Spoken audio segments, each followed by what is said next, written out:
what is the saying? Culture eats policy for breakfast, right? Yeah, and so, when I got here, there use a terminology called, the Cedar Hill Way, right? Doing things the Cedar Hill way. And really what that means is that means that no task is too small. That, let's make sure that we're not pointing the finger that, not my job finger, right? And just making sure that you take care of Mr. and Mrs. Smith, regardless of what their request is, whether they're calling about, a squirrel in their backyard or in their attic, or, it's something very serious.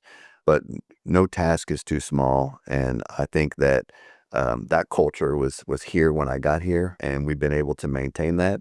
And so it's all about making sure that when you are recruiting, right, that you're recruiting for officers that understand what your culture is and what the expectation is when it comes to taking care of Mr. and Mrs. Smith. Our community here it's a majority minority community. So over 50% of our community is African American, about 25% Hispanic. And, being a small suburb of Dallas, the people that come to live here really came here because they want their kids and their families to grow up in a safe environment. And we are one of the safest cities in our region when it comes to both violent crime and property crime. But the citizens here really trust their police department, and that's because the police officers have treated them with dignity and respect.